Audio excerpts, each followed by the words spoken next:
హైదరాబాద్ లో కన్సల్టేషన్ మరియు 3,500 రూపాయల colour Doppler test Avis hospitals లో ఉచితంగా పొందండి. ఓం శ్రీ గురుభ్యో నమః. శ్రీ మహాగణాధిపతయ నమః. శ్రీమాత్రే నమః. కార్తీక మాసంలో అన్ని పర్వదినాలే. పర్వదినాలు అంటే మనని మనం పండించుకోవడానికి, సాధన చేయడానికి పనికొచ్చేటటువంటివి అని అర్థం. ఎప్పుడు మొదలవుతుంది? కార్తీక శుద్ధ పాడ్యమితోనే మొదలు. ఈ కార్తీక శుద్ధ పాడ్యమిని బలిపాడ్యమి అని, గోవర్ధన పూజ చేసేటటువంటి రోజని రెండు విశేషాలు చెప్తారు.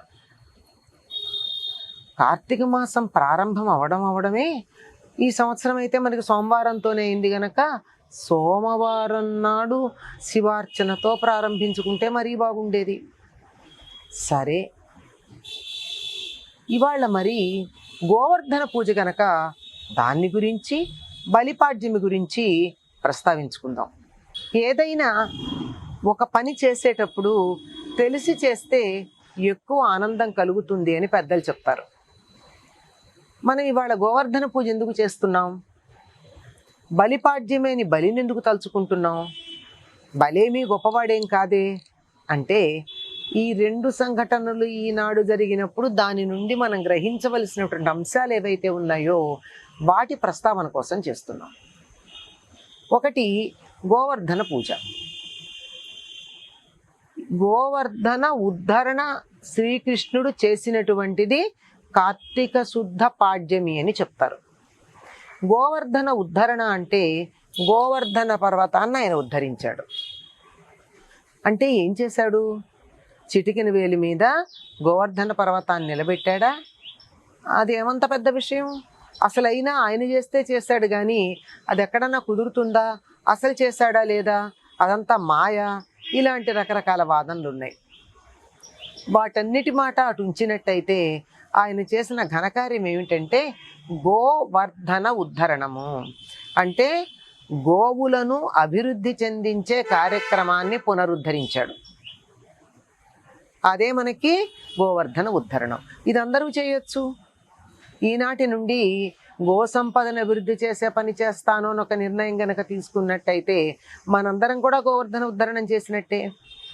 గోవర్ధన ఉద్ధరణం అంటే గో సంపదను ఉద్ధరించటమే కాదు, గోవులు అంటే ఎన్ని అర్థాలు ఉన్నాయో అన్ని అర్థాల్లో ఉన్నటువంటి దాన్ని మనం పెంపొందించుకోవటం అని చెప్పుకోవచ్చు.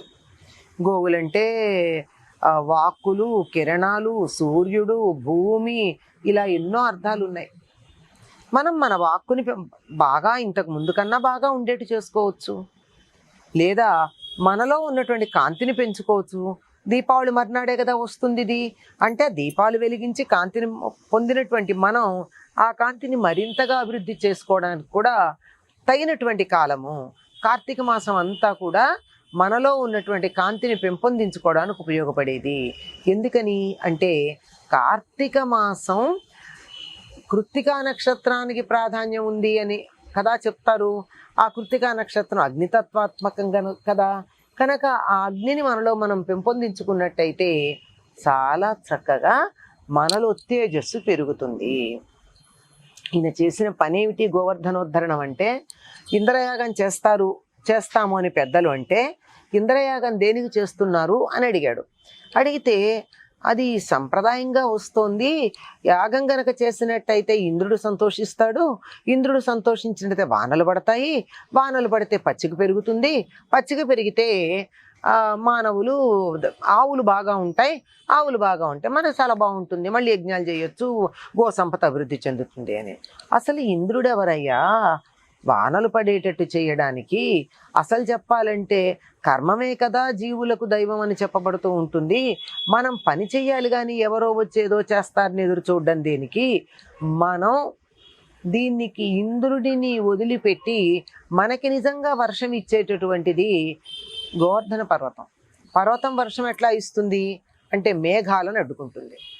అంతేకాకుండా అక్కడ ఉన్నటువంటి చెట్లు వాతావరణాన్ని చల్లబరిచి మేఘాలు వర్షించేట్టు చేస్తాయి.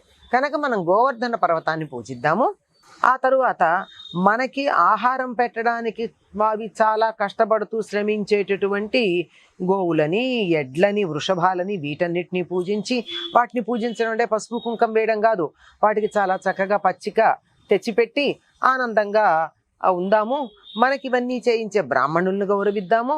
మన ఇంటి చుట్టుపక్కల తిరుగుతూ ఉండేటటువంటి జంతువులు ఉంటాయి కదా, ఎవరు ఆలనా పాలన చూడనటువంటి ఇంటి పరిసరాల్లో ఉండే జంతువులు, వాటికి చక్కని పిండి వంటలు చేద్దాము.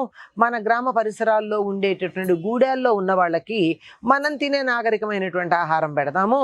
ఇలా చేద్దాము అంటే చిన్నపిల్లవాడైనా చెప్పింది బాగుంది అని పెద్దవాళ్ళందరూ అంగీకరించారు. ఆ అంగీకరించినటువంటి కారణంగా వాళ్ళందరూ ఇంద్రయాగానికి చేసినటువంటి వస్తువులు ఏం చెయ్యాలి అంటే దాంతో ఈ పిండి వంటలు ఇవన్నీ చేయమన్నారు. చక్కగా ఆయన యాగం చేశాడు.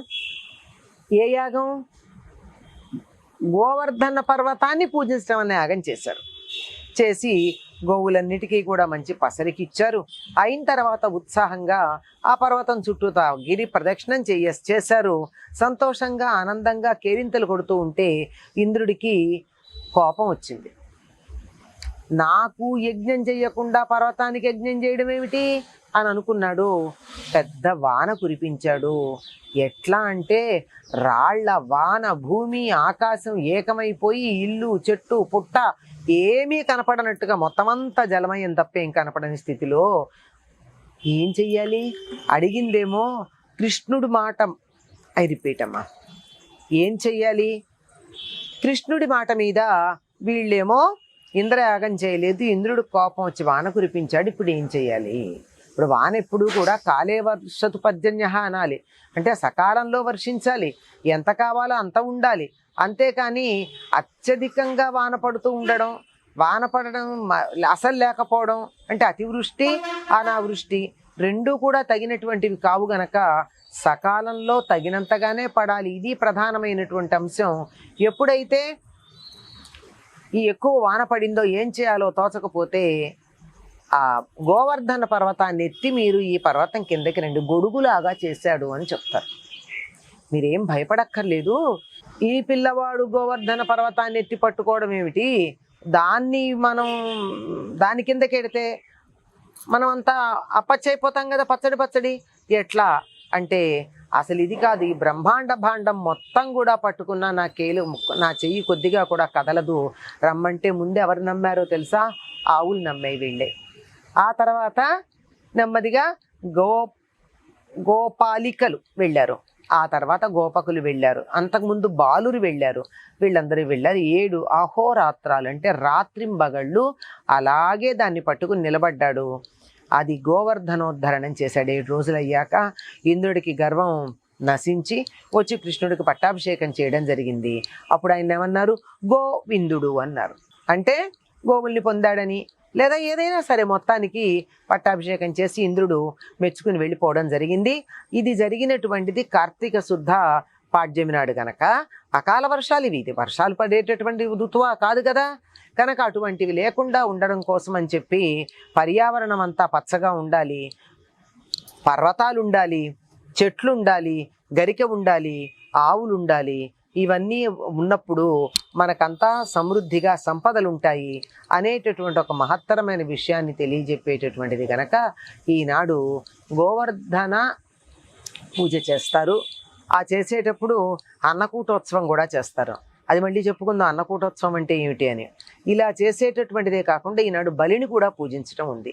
కారణం ఏమిటి అంటే బలి చక్రవర్తి తన రాజ్యమైనటువంటి పాతాళాన్ని పాలించుకోవడంతో తృప్తి పడక స్వర్గాన్ని కూడా తానే ఆక్రమించి ఇంద్రుణ్ణి తరిమేసి స్వర్గ మర్త్య పాతాళ 3 లోకాల్ని పాలిస్తూ ఉంటే మరి విష్ణు భక్తుడు ఆయన బలి చక్రవర్తి తన భక్తుడు తప్పు చేస్తే దేవుడికి చెడ్డ పేరు వస్తుంది కనుక దేవతల కోరిక మేరకు వచ్చి అతన్ని శిక్షించటం అంటే పనిష్మెంట్ అని కాదు, క్రమశిక్షణలో పెట్టి నీ రాజ్యానికి నువ్వు వెళ్ళిపోనంటే అతను మాట వినే స్థితిలో లేడు గనక వామనుడుగా వచ్చి అడగడం 3 అడుగులు అడిగాడు.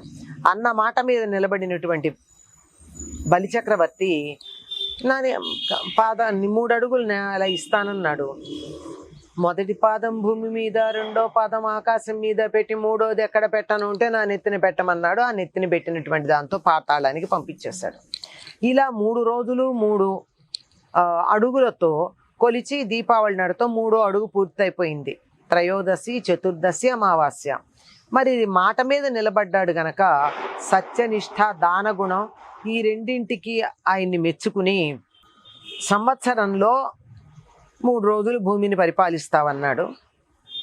ఆ 3 రోజులు పరిపాలన అయింది గనక తిరిగి వెళ్ళేటటువంటి బలిని పూజించటం అన్నది ఉంది. నిజానికి బలి చక్రవర్తిని పూజించటంతో పాటు ఇక్కడ వామనుణ్ణి కూడా పూజించడం కనపడుతుందమ్మా. అందుకని దీనికి బలిపాడ్యమి అనేటటువంటి పేరుంది. అంటే ఈ బలిపాడ్యమి నాడు, అంటే కార్తీక శుద్ధ పాడ్యమి నాడు అటు బలి చక్రవర్తిని ఇటు శ్రీకృష్ణుణ్ణి ఇద్దరిని కూడా పూజిస్తారు. ఈ రెండు కూడా మనలో మంచి భావాలు కలిగించేవే కదా. ఒకటేమిటి అంటే బలి చక్రవర్తిని తలుచుకోవడం వల్ల తనది కానటువంటి ఆస్తిపాస్తుల కోసం ఎగబడితే ఎంత భక్తుడైనా దైవమే అతన్ని సరైన దారిలో పెడతాడు, నీ స్థానానికి నువ్వు వెళ్ళిపోమంటాడు. గోవర్ధన పూజలో తెలుసుకోవాల్సింది పర్యావరణం, పరిసరాలు, గోసేవ, గోగణాభివృద్ధి, వీటి గురించి అర్థం చేసుకోవాల్సి ఉంది. కనుక ఇవి అర్థం చేసుకుంటూ ఈ రెండు ఇవాళ అటు గోవర్ధన పూజ, ఇటు బలి చక్రవర్తిని తలుచుకుంటూ విష్ణు పూజ, వామన పూజ రెండూ చేసుకుని కార్తీక మాసం యొక్క ఘనతని మనం పొందుదుముగాక. స్వస్తి.